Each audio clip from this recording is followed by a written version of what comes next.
Bonjour à tous et bienvenue dans cet nouvel épisode où nous allons parler de boucles en Visual Basic. Alors que sont les boucles? Les boucles c'est ce qui va vous permettre de répéter un groupe d'actions ou une action plusieurs fois. Par exemple, j'ai envie d'afficher des numéros de 0 à 10 dans la console. Et ben comment je fais? Et ben je peux bien sûr écrire console.write ici deux fois, donc comme ceci, console. Donc là par exemple je vais mettre console.writeLine 0, donc on va afficher 0 dans la console, et maintenant je peux copier ça, aller à la ligne, coller et mettre 1 ici, et je vais encore aller à la ligne, je vais coller, je vais mettre par exemple ici 2 et donc je vais pouvoir faire ça jusqu'à 10 et ça marche très bien. Par exemple là je vais générer, on va pouvoir que ça marche très bien. Donc voilà, ça marche très bien. Bon, moi j'ai mis de 0 à 2, mais j'aurais très bien pu faire de 0 à 10. Mais par contre, si on veut afficher des numéros de 0 à 10 000, là, vous pouvez copier votre ligne 10 000 fois, sauf que ce sera extrêmement lent. Et donc, ce sera aussi désagréable. Donc voilà, ça va vous faire perdre votre temps pour rien. Donc les boucles vont vous permettre de faire la même chose, mais en quelques lignes. Alors, il existe plusieurs types de boucles que nous allons voir dans cette vidéo. Alors, il y a la boucle while, il y a la boucle do while, il y a la boucle for, et la dernière boucle que nous allons voir sera la boucle for each. Nous allons commencer par la boucle while. Alors, while en anglais, ça veut dire tant que. Alors, tant que, donc, par exemple, tant que quelque chose, et bien, faire ceci. Donc, pour créer cette boucle, on va écrire le mot-clé while. Donc, ça s'écrit comme ça. Voilà, while. Ensuite, à côté de votre while, vous allez mettre une condition. Alors, c'est une condition, c'est comme les conditions dans votre if, dans les conditions. Donc voilà, dans les conditions de if. Donc voilà. Donc là, par exemple, on va dire tant que i est inférieur, à 10, alors vous faites entrer et là votre Visual Studio il va automatiquement vous mettre le end while, donc c'est ce qui marque la fin de votre boucle, et donc tout ce qu'il y a entre le while et le end while et ben sera répété. Voilà. Alors ici j'ai mis i. Alors qu'est-ce que c'est i? C'est une variable. Sauf que là il me le souligne en rouge. Pourquoi? Parce que je ne l'ai pas déclaré avant. Donc avant faut déclarer i pour pouvoir utiliser ma variable i. Donc là je vais écrire dim i qui est de type integer, donc de type nombre. Et il faut l'initialiser au début, sinon ça ne marchera pas. Donc on va lui dire i sera égal à 0. Alors je vais peut-être un peu zoomer pour mieux voir, voilà. Donc i sera égal à 0. On va retourner dans notre boucle, donc entre le while et le end while. Et entre ces boucles là, on va écrire notre console.write. Donc tout ce qu'on veut répéter. Donc nous on veut juste afficher du texte. Donc WriteLine. Alors WriteLine c'est comme write tout court. Sauf que WriteLine il va faire un retour à la ligne une fois qu'il a écrit le texte. Donc nous on va juste afficher i. Voilà. Donc i. Donc là normalement il devrait m'afficher les nombres. Alors là comme vous le voyez ça marche très bien, sauf que la boucle là, elle est infinie. Et vous voyez qu'il m'affiche que des zéros. Alors pourquoi? Parce que, en fait, quand il rentre dans la boucle, il va voir la condition. Et la condition, c'est quoi? C'est tant que i est inférieur à 10, alors il m'exécute ça.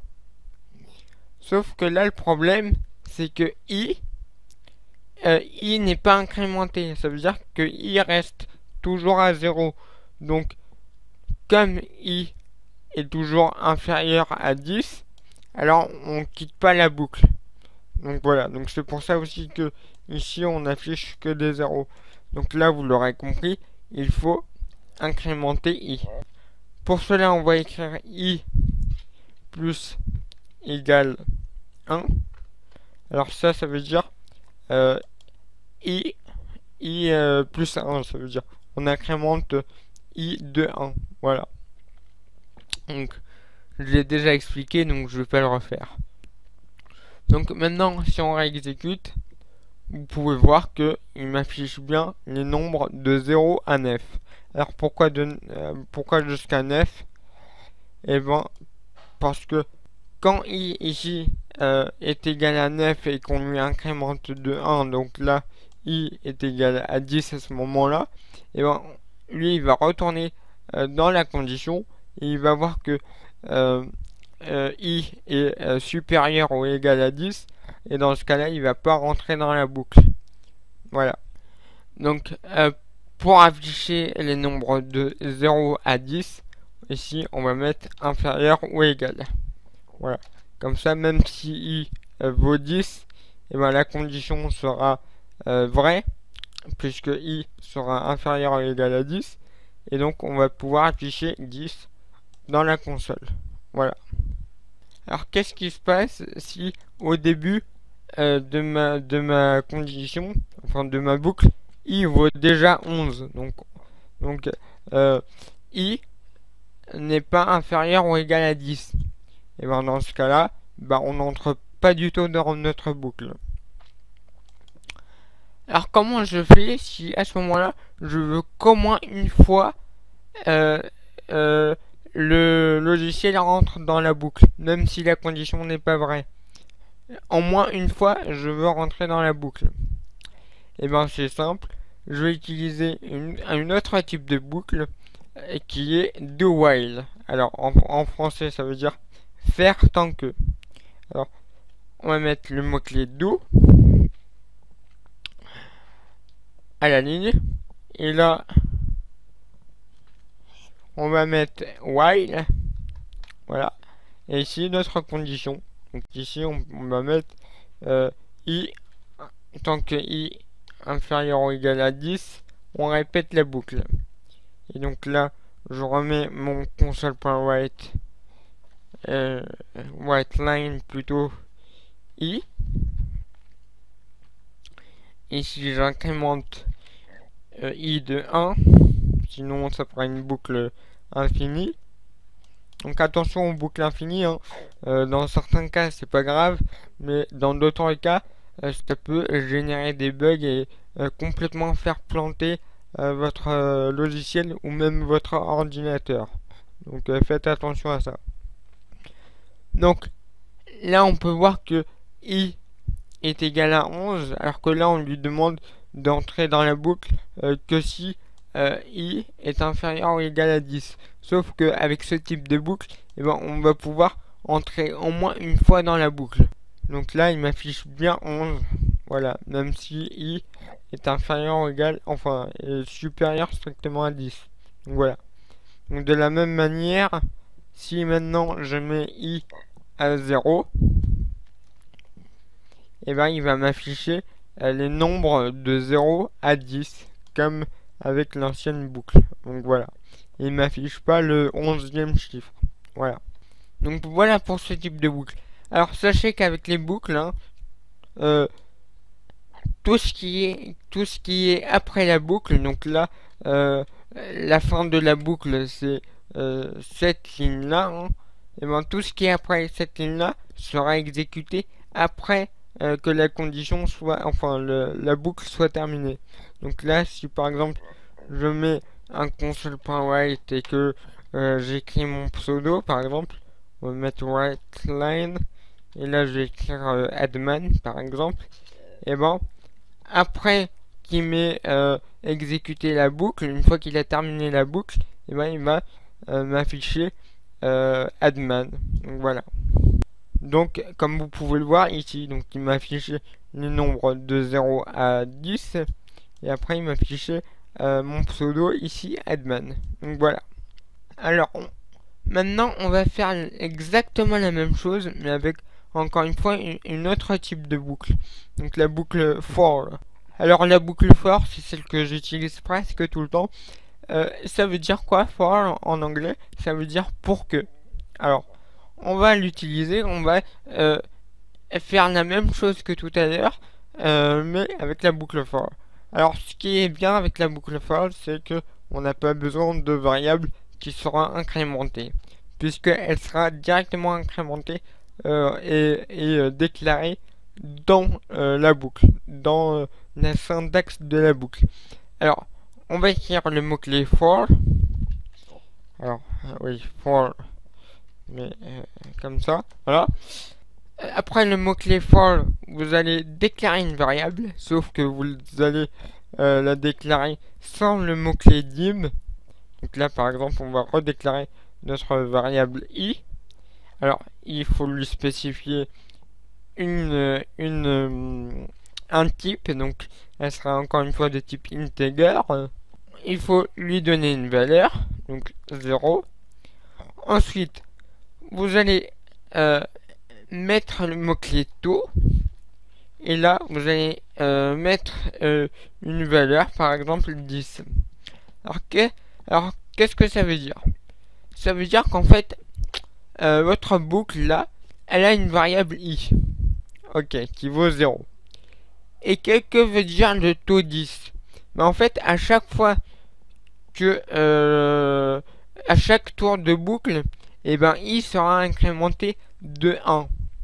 Une fois que i sera supérieur à 10, bah, la boucle s'arrêtera. Donc voilà. Donc là, vous allez appuyer sur Entrée. Et donc là, il vous met le mot-clé Next qui correspond à la fin de la boucle. Ça veut dire que tout ce qui est après la boucle, eh ben, ne sera pas compté dans la boucle en fait. Ne sera pas bouclé. Voilà. Donc ici, entre Next et For, on va écrire console.write i, donc writeLine i. Voilà, pour afficher i. Et donc là, on va tester. Alors après qu'il m'ait affiché les nombres de 0 à 10, et ben, il va m'afficher adman. Donc voilà. Donc on va tester. Donc là, il m'affiche bien les nombres de 0 à 10 et on a bien mon pseudo. Alors si ici je mets par exemple 15, et ben il va m'afficher les nombres de 0 à 15. Voilà. Donc pareil, si au début je décide que ma variable i vaut par exemple 5, et ben là il va m'afficher les nombres de 5 à 15. Voilà. Donc je vais remettre 0. Et comment je fais par exemple si je veux afficher que les nombres pairs de 0 à 16 par exemple? Et ben il faut, là logiquement, il faut que i s'incrémente de 2 à chaque fois. Et ben comment faire ça? Et ben après le taux 16, on va rajouter le mot-clé step et on va mettre 2. 2 pas 0, voilà. Comme ça, i sera incrémenté de 2 à chaque tour de boucle, ce qui aura pour effet d'afficher que les nombres pairs. Donc on va tester ça tout de suite. Donc là, il m'affiche bien 0, 2, 4, 6, 8, 10, 12, 14, 16. Donc les nombres pairs de 0 à 16. Voilà. Alors attention, ici avec ma variable i, elle est existante que dans la boucle.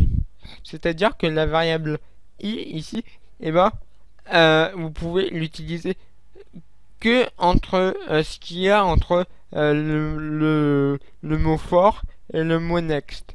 C'est-à-dire que si ici, après la boucle, j'essaye d'afficher i, donc on va enlever ça, on va mettre i ici, et ben vous voyez qu'il me le souligne en rouge. D'ailleurs, si j'essaye d'exécuter, voilà, il me dit qu'il y a des erreurs, que c'est pas possible.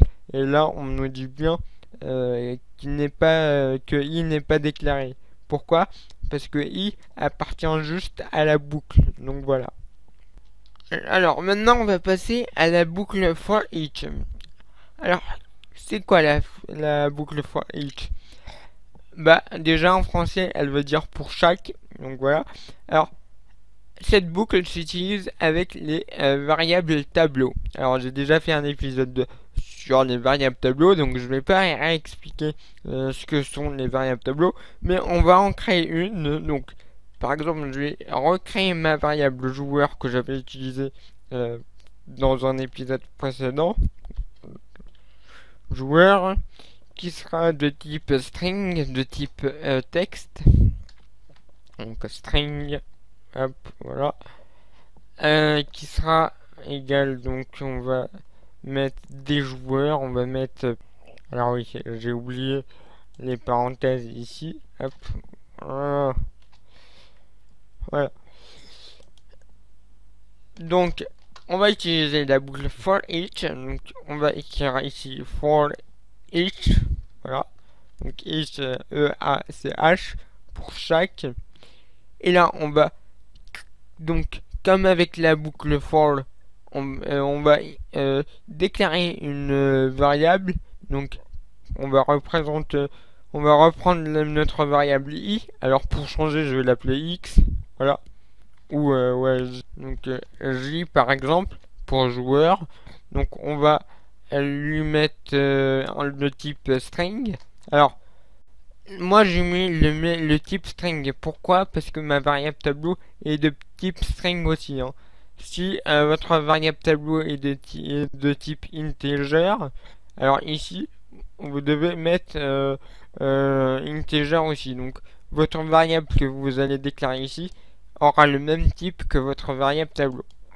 Donc une fois que vous avez déclaré une variable, alors là vous allez pas mettre de valeur, vous allez directement mettre le mot clé in, donc qui veut dire dans, et là vous mettez votre variable tableau, donc joueur, voilà.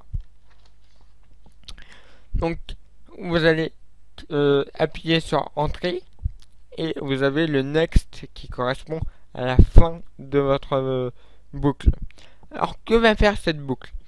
Bah, avec la variable j, en fait, la variable j va parcourir à chaque tour de boucle votre variable du joueur. C'est-à-dire que la première fois que le logiciel va entrer dans la boucle, et ben j sera égal au premier élément de votre variable tableau. Donc c'est-à-dire adman dans ce cas-ci. Et ensuite, quand elle va repasser une deuxième fois dans votre variable tableau, cette fois-ci, votre variable j vaudra votre deuxième élément de votre variable tableau. C'est-à-dire, moi, ce sera Monsieur Style. Donc voilà. Et si elle passe une troisième fois, et ben, j vaudra Shadow. Dans ce cas-là. Donc la boucle, votre boucle va se répéter tant que j n'aura pas parcouru tous les éléments de votre variable tableau. Donc voilà. Donc dans ce cas-ci, ma boucle se répétera 3 fois. Pourquoi 3 fois? Parce que j'ai 3 éléments dans ma variable tableau. Donc adman, Monsieur Style et Shadow. Si je rajoute ici un joueur, et ben ma variable tableau se répétera 4 fois. Donc voilà. Donc ici, on va réutiliser le console.write, sauf que là, on va afficher les joueurs, donc console.write, writeLine. Et là, on va afficher J, qui correspond donc à chaque élément de notre variable tableau, et normalement quand j'exécute, et ben normalement ça va m'afficher tous les joueurs. Donc voilà, donc Adman, Monsieur Style, Shadow, voilà. Donc ici, si je rajoute un joueur, si je rajoute ici un joueur, par exemple, on va l'appeler comment? On va l'appeler Kiop, voilà. J'ai pas trouvé de pseudo mieux, mais voilà, c'est pas grave. Donc là, il va m'afficher Kiop en plus des autres. Donc voilà, il m'a bien affiché Kiop, ça veut dire que ma variable tableau elle s'est répétée 4 fois. Voilà. Donc voilà, donc pareil pour la variable J, elle n'est utilisable que dans la boucle. C'est-à-dire que si ici j'essaye d'afficher J qui est donc dans le console.write qui est après la boucle, et ben il me le souligne en rouge, et si j'essaye d'exécuter, et ben il n'est pas content. Voilà. Bon, j'ai fait le tour des boucles, donc voilà. Donc j'espère que vous allez vous familiariser avec les boucles.